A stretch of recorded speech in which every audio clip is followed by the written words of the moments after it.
Well, you can catch him at the Flamingo Hotel, Vinnie Favorito. You know, I got to tell you, you're one of my... They've got my cup where it doesn't work. I'm trying to get...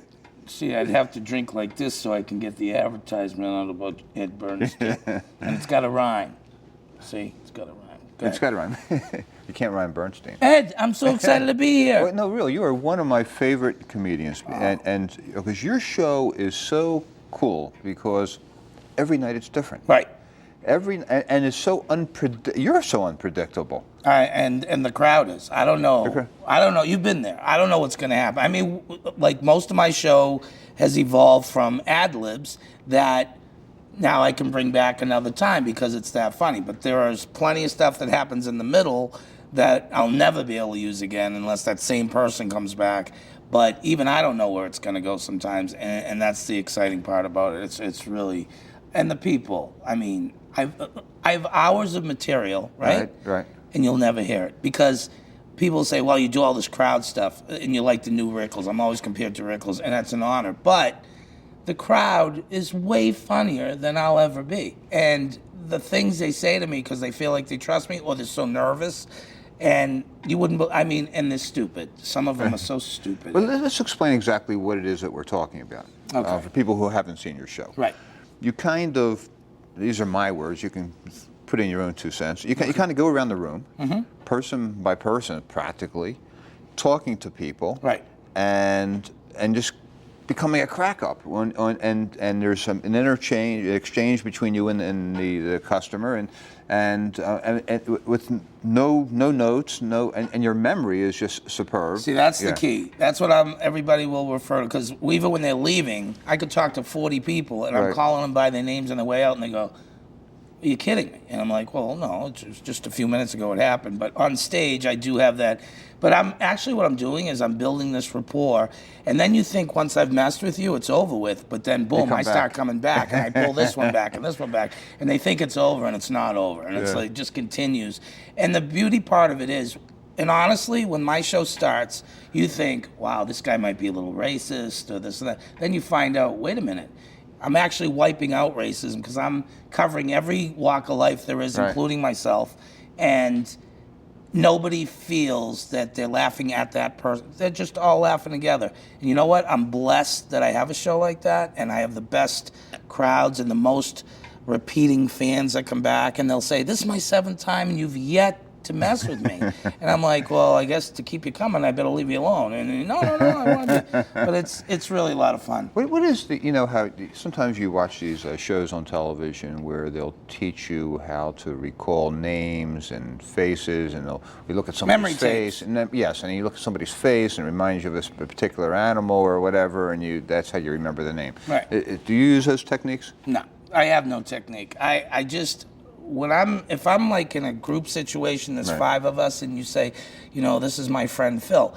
3 minutes later, I go, what was your name again? But on stage, for some reason, everything kind of locks in. But it's funny, I used to do a bit on those memory tapes years ago, and I would say, they have you do this crazy stuff, and I'd walk the crowd through it, like, let's make a shopping list, and we need hot dogs. Picture hot dogs hanging from the ceiling from strings of mustard. So we need mustard, and there's bacon wrapped around your ankles, and there's ice cream on your knees, and there's peanut butter on your thigh. And then I would run through the list to show everybody what a crock it was, and they'd repeat everything. I'm like, maybe they work. Maybe these memory tapes really work. But you never know. So why is it that you can do this on the show, but you can't do it, you probably don't do it at home? I think I'm autistic. A little bit. Really? Maybe. I really do. I think I have this brilliant mind on stage, but in certain areas I'm not so brilliant. That could be it. Like I could never come up with a rhyme like you do for your advertisements. You know, want to get ahead? Call Ed. Genius. That's enough said. Just genius. Enough said. Call Ed. All right. Enough said. Call Ed. See what I mean? I didn't remember. So you do your show over at the Flamingo. And does the Flamingo get a certain genre of customer? Or is it like everybody from over the Strip? The Flamingo is such a great mix. I love it there. I've been offered to have my show taken to the hipper hotels or whatever, and that's geared more towards, you know, just one kind of group of people. Right. Or where the Flamingo, it's Center Strip. You've got the people the old school Vegas. The young people want to say, this is where Bugsy Siegel's thing was. You know, there's still that flair there. But the group, and my show is the best. You can put 1 million billboards of any show in this town. Nobody gets the advertisements like I do from word of mouth. Right. You know what I mean? Yeah. You got to go see this guy. I had this Australian group last night, all ladies, and she says she bought the CD after the show because you can get the CD of that show. And you record that show. That show. So I'm burying you. Yeah, and I can buy my 5 minutes after the show. Yeah, That's 5 a great minutes after idea. the show. Yeah. I just couldn't get it to rhyme. But 5 minutes after the show, Yeah. you get the CD that you're on. So the lady from Australia says, "Make it out to Debbie." I go, "Well, your name's not Debbie." She goes, "No, that's the lady in Australia who told me funniest comic in the world. You got to go see this guy." Yeah, I'm not right. the funniest comic in the world. Every comic's funny. But my show, I'm more of an entertainer now. Right. And I've got, like my producer, Bill Volkner says, I have so many shows under my belt that I'm like a kid up there. You know what I mean? I feel like I'm in my prime, like, wow, I'm just starting out and I'm breaking through.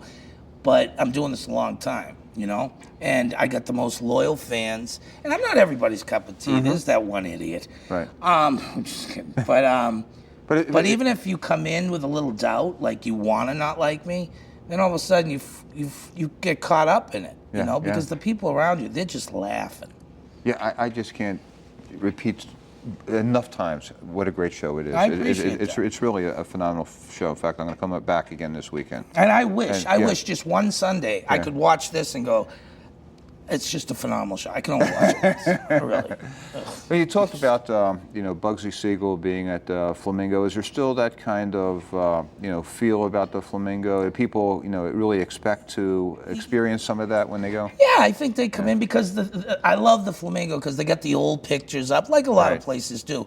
But this is the real thing. And I walk in through these caves down below to get to my dressing room. Right. And even though we know the Flamingo was a one-story place and then they built all this stuff since, you still feel like, wow, this could have been the tunnel. This could have been the one. You know what I mean? Right. So I get a little maybe cockiness when I walk in, like I feel protected, but yet I could get shot at any moment. You know what I mean? It's that old mob type Right. feeling. And the beauty part of Vegas is how many years ago is the mob, and it's the big thing in this The town, intrigue. and the mob museums and the Goodmans, what they do for downtown, and I love all of that stuff. And my show was downtown for a while. We were bringing 200 people a night from the Strip, which was unheard of, and they weren't homeless people. Right. And but I love Vegas, and I don't want everything to be new. Honestly, I love the old school feeling. You walk in these new places and they say, "Oh, have you been to this one?" Once you've seen it, you're in a casino, you don't realize where you are.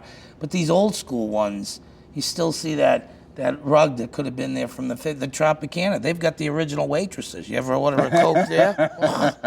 That'll take a little time. You're from a city, that also, is known for a little bit of mob activity, right? Boston. Where'd you hear that, Ed? I've watched some movies. Yeah, attention. Boston's got its neighborhoods, you know what I mean? But it's not anything what it used to be. And, these young guys nowadays, they're a little different, a little not as, what's the word, charismatic. Yeah. I love that word. You've been there lately? You've flown to Boston lately? I'm going to be going for my niece and nephew's graduation, but I was there some months back, and while I was there, Atlantic City wanted me to do a show because they saw in the emails I was going to be on the East Coast.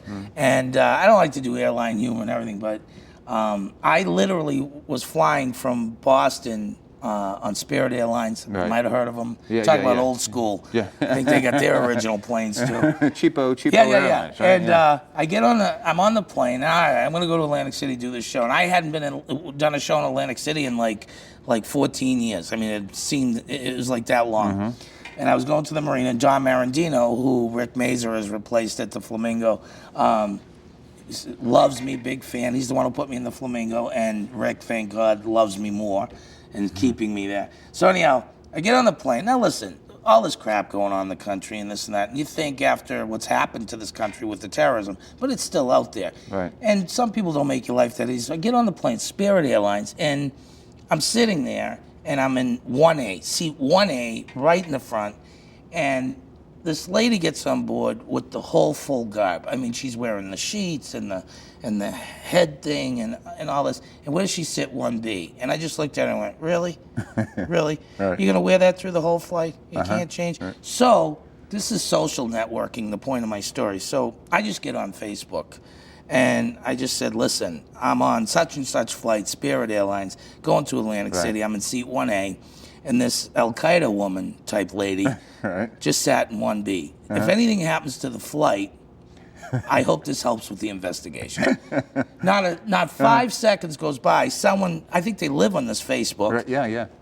Gets right on and says, you just want everybody to know you're in first class. I go, it's Spirit Airlines, you idiot. I'm in the bathroom right now. But you know what I mean? It's like, I've never flown on this plane, and this is the one they pick. I got like the gang that couldn't shoot straight, possible terrorist person next to me. But it's terrifying. You know what I mean? Traveling, that's why I'm glad I'm in a permanent thing. You travel a lot. You go back east. Yeah.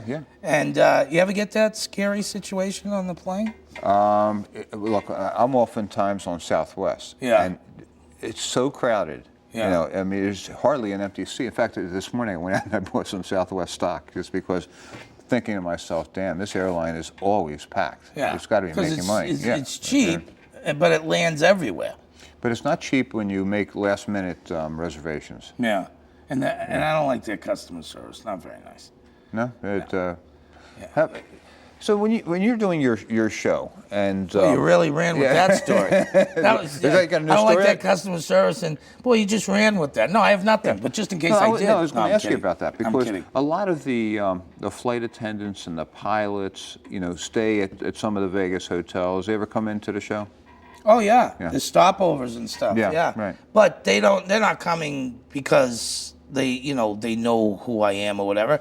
They'll just by chance there'll be a crew that comes in, but then they do come back once I get them. Right. Well, that's the key to my show. Once I get you, 99.9% of the time I'm going to get you back. You're going to come back, and people will tell other people, and I've said this to you before when I was on your show 2 years ago. By the way, there'll be people every night. Oh, this is my 5th time. This is my 7th time. This is my 3rd time. This is my and that's what keeps me going. You know what I mean? That's what and I work 7 nights a week. And people say, well, you only work an hour a night. That would be family members. Like my wife always busting my chops. Well, he only works an hour a night. Oh, really? Only an hour a night? Yeah. But and you work hard. You work hard. Think about it. I'm nonstop talk. Yes, See, you are. Yeah. Most comedy shows, and I love them all. Everybody's very talented. But you go in, it's joke, laugh, pause. Joke, laugh, pause. That's what my show, from start to it's a roller coaster. I do not quit, and I just keep going. And I don't have time for you to get the joke. You know what I mean? You want the I'm next moving. person. Exactly. I'm moving, Yeah. and I'm moving. And some people will be in the line, and my staff will tell you they'll overhear them. I'm going to mess with this guy. Most of the time, you won't hear anybody mess with me, but there'll be that one person, and then they realize in the first couple minutes, maybe this wasn't the guy to do that with. Yeah, I mean that would be my experience. Is that people, think that they can match you in the wit, right? And then not when they thinking realize, that in the beginning I'll of the always show, have the microphone. Yeah, you'll never win. Right, by the end of the show, they've surrendered. Exactly, Yeah. and that's true. I've had people actually wave white handkerchiefs and this and that. And you know what? And it's fun, and it's a challenge. And there'll be that one person, and I respect that. They'll try to shoot something up, but I'm on them so quick. Yeah, how about people ever really get irritated or hurt or serious? Number one question asked to me. Here's the thing. First of all, most of you know before you get in the room, you've either heard about me, been told about me, what's going to happen. Right. Also, after I do my opening jokes, which is like, 10 minutes, I let you know this is what I do. I mess with the crowd. The guy who gets, like, in a confrontation, the comic who gets is the comic who does a regular set every night, his 30 minutes, whatever it is. Someone heckles him, and he says something out of character really mean. Right. And the guy's drunk, and the guy, boom. It's happened to so many guys. The reason why it doesn't happen to me is because, number one, I know in 2 seconds you don't want to be talked to. And I'll just say, I'll move on, what's your name? Right. I can see everybody's facial expression. Right, yeah. But my crowd wants to be involved. Now, I've had that person, I'll say, hey, what's your name, black guy? Or something like that. And all of a sudden, I'm not a black guy. I go, oh, what are you this week? You know what I mean? Really? Right. You know? Yeah. And then even by the end of the show, they catch on. Listen, you know what? You're right. Because you're the racist at that point. I'm including everybody. I've already put my own people down. This one I'm talking about banging an old lady and this and that. I mean, this is what the show is. You know, maybe I shouldn't have said old lady. Were you, were you like that kind of wise guy as a kid? Yeah, because I was small. I went to school during busing, when busing started in Boston. It was a war So were you zone. bussed out of your neighborhood? Yes, and I went to the total opposite neighborhood. Right. And Opposite the thing being is, what? You're in a minority neighborhood? I had to go to school in an all-black neighborhood where black kids would go to school in an all-white neighborhood. So the majority of your classmates black? No, there was a mix of that because it was actually a test school, Boston Tech, and you had to take a test to get in the school. I don't know why, because once you got in there, it wasn't really that smart of a school. But it was literally this. That's why the schools out here, they're nice long country red club, brick. Yeah. When I went to school, I mean, it looked like a prison from the outside, you know, and it really was. Because they're older buildings. Yeah, of course, and it's inner city Boston. But thank God I had, big cousins and big friends growing up. But still, a lot of times, you'd be going through all these neighborhoods to get home. It's like the old movie The Warriors. But I was small, so I'd have to talk my way through. And that's really how I got out of a lot of things, was my voice. Some of the kids would actually look at me, what are you, nuts? Are you crazy? You know what I mean? Like one time I got advice. I was being bullied kind of by this girl. And actually this guy. And the best advice I was ever given, look it. The guy's bigger than you. If he gets you alone in the hallway, take your hand, just grab him by his private. Just grab him. And you got full control. Right. Sure enough, the day came, he gets me, and I got him. And I'm holding him. He's like, oh, let go. And that's the part they didn't tell me about. How do I get out of this situation? I'm in the hallway going, little help, Do you know how that's the origination of the term testimony? In ancient days, when they would get people to make a statement, and to determine how they were telling the truth, you'd grab them by the testicles. Really? And they'd swear that something was the truth because you'd be holding their testicles, thereby the Latin root of the word testimony coming from But wouldn't that. it also come from, I'll just tell you what you want to hear because that really hurts. If that's what you want me to say, I'll say it. I've had them held. It's not a pleasant thing. No. What do you look for in an audience? Are you looking for the minorities, the older people, the bald people? What are you looking for? I see. That's what I'm not. I'm not the bald guy. I'm not the you're a fat guy. Those aren't the jokes I do. But I am looking for. The worst crowd to me is an all-white crowd. That is just a nightmare. Right. I want Mexicans. I want blacks. I want Jews or owners. I want old, young, gay, straight. I want it all. I want it to be a buffet. And I've seen you and heard you do the conversation with conversation is probably the wrong word, exploitation with gays, and it's not really politically correct. I mean, it's a really difficult topic. Yeah, but one of my show is politically correct. It's not. But is that more difficult than in 2012? Is it more difficult in doing the gay thing than doing the Mexican thing, for instance? In some shows, it would be. On television, in some situations, it would be. With certain comics, it would be. But not with me, because this is how the show unfolds. And the gays are my biggest fans. I mean, they love me because I do go in there, but I don't go in there. I do go in there, but I don't do it in a hurtful way. And I say see what you just said? It's 2012. Right. That's what I said to them. God bless you, it's 2012. Who cares? Right. Then I bust their chops. You see what I'm saying? I always set the table. I'm like the guy, I'll bury it, but I'm still picking you up and brushing you off. You all right? I was kidding. And then I get you again. I pick you up and brush you off. But I'll have old ladies say things to me in the show, and even if they didn't say it, the crowd thinks they said it because I said they said it. And they're all red in the face. I've had old ladies at the end of the show. I'm talking 80, 90 years old. Here's my room number. Really? Do you need a changing? What do you need? It's really great. But I'm going to tell you something. It's funny you mentioned the politically correct stuff.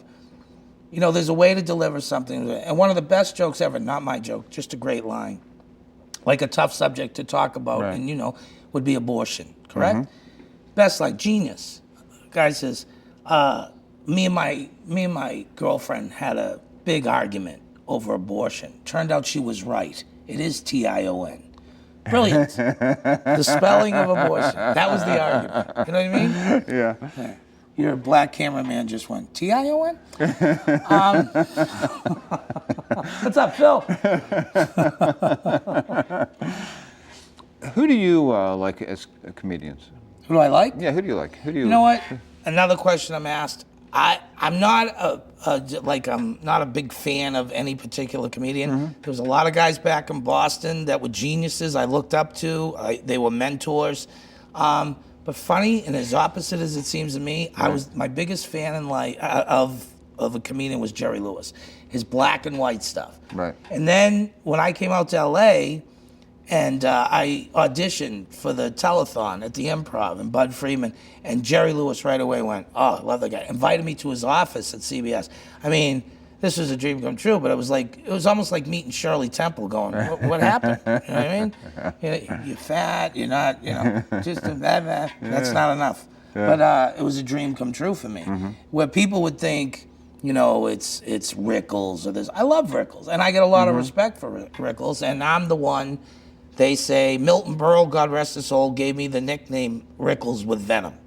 Okay? But I want Rickles to pass the torch to me. I want to be the new Rickles. Right. I want to be in this town. Because Caesars Entertainment wanted me to be the edgiest show in town. I think they got that. They got it. It's blue, but it's not like dirty blue where But you can't bring kids. No, but they do. They do. Because as long as you're with your parents, you can go in. Right. And I have some fans that bring their kids, and I go, "What were you thinking here? Right. A babysitter would have been a lot cheaper and a lot better." Yeah. But they go, "No. I wanted my kids to see it." And you know what? That's cool with me. But I talk more blue when the kids are there to try to keep them out. Send a message. Yeah. Oh yes, and that's your approach. As soon as somebody talks back, you're going to dig deeper. Exactly. If you tell me, "Hey, before we go in there, don't say this," I'm the worst guy you can say that to. Right. Because I'm going to find a way to say it. So how does somebody deflect you?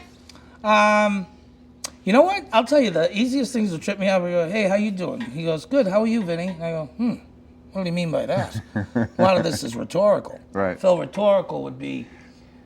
All right. But you know what? It's like, I've had people actually say to me, I'll go, "What's your name?" And they go, "Move on." And they go, "Did you really think that was going to work?" Right. I'm still here, and I'll stay with them, and then eventually they'll give it up. The key to my show is I won't let you win. I will not let you win. I won't hurt you, but I will not let you win. If you challenge me up there, I'll put my life on the line. What happens outside the club, but I won't let you win inside the club. That's my stage. That's my room, and I'm not policed by security. I have the oldest maitre d's in the country who are married to the waitresses from the Tropicana, who used to be in the band with the Muppets, and they stand in the corner. And until the sixth time, when I'm getting stabbed up here, then they start to move. This almost as effective as Secret Service. Yeah, the Secret Service. It's funny because on Jimmy Fallon, the president was on there last night, and sometimes I'll watch the news, sometimes I don't, but I just heard that story, and you actually filled me in more on what I knew, and I'm like, what happened with the Secret Service? And he says, they're not working there, and a couple of... And that's all they did. They went to Colombia and they got some girls. Yeah. You know what I mean? These guys have to do things all their lives to protect the president, to protect any political official and their families. They got to jog when they're not joggers. You know what I mean? Oh, the president wants to run. Great. Let's go. And they got some girls. I mean, not much of a secret there. I mean, you think Secret Service could have pulled that off, What did they do? Use the president's plane? What did they do? I don't even know. I think it's great. You ever perform for the president? Famous people? No. Yeah, of course. I used to, actually, Bud Friedman, when he first discovered me, and I was already a headliner, but when he discovered me on the West Coast, I was doing every celebrity roast there was on the West Coast, all these honorary things. I became an honorary member of the Friars Club in L.A. because I would do all the old school stuff, right? And it could be toast, roast, whatever. But I used to do the Dance Society in LA, which was all the old Hollywood people. My biggest night ever, as far as me as a comedian, I'm performing in front of Milton Berle, Phyllis Diller, Sid Caesar, Red Buttons, God rest his soul, Jack Carter. I mean, the oldest comics. And it was funny, my They could opening... have been made her D's at your showroom. Yeah, I guess I was done. So the funniest part was, I get up there, and my opening line to them was, I go, listen, I just come out to LA, and I walk in there, and it's all old Hollywood. And I had to call my mom in Boston. And I was like, Mom, you're not going to believe it. I'm doing this show, performing for all old Hollywood. Right. And I mentioned all their names. And she goes, oh, my God, that's great. She goes, what are they wearing? I go, they're meals. They are so old. Their ties, their shirts, they're covered. Right. The best one that only celebrity, Arnold Schwarzenegger, is a good friend of mine because of a roast I did with Stan Winston, God rest his soul. He did all the special effects in the movies. Tom Arnold got me into all these Eris roasts. But the only person that ever got ticked off of me celebrity-wise was Rip Taylor. And he actually wrote a letter to the Friars Club, that guy and this and that. And I'm like, did I let the secret out? Did you offend? We talked about a gay thing. Obviously. Yeah. And I go, all I said was, he was sitting at my table, and I was with Dick Van Patten and his wife. I think he lived here at the time, Rip Taylor. I think so. But this was in L.A., and someone said something, okay, and I went, okay, and Rip Taylor's not gay. And that was it. There was a letter sent to the Friars Club. He was all upset. And I'm going, am I the first one to put that out there? So maybe L.A. needed me. I don't know. Phil, your friend Phil has given me the signal that we're out of time. That was the whole show? That was it, man. That was awesome. That was it. Phil, you did a great job. Yeah. Vinnie Favorito at the Flamingo, seven nights a week at 8 o'clock. Yeah, 8 o'clock. I'm telling you, don't miss this show. That's great. It's the greatest show anywhere. And I want you to come back. I'm going to come back this Please weekend. Do. Are you? Yeah, Oh, that's absolutely. awesome. Absolutely. I love you, and I love being here. Thanks buddy. for coming. Thank you, man. Okay. See you next week. Bye-bye. Bye.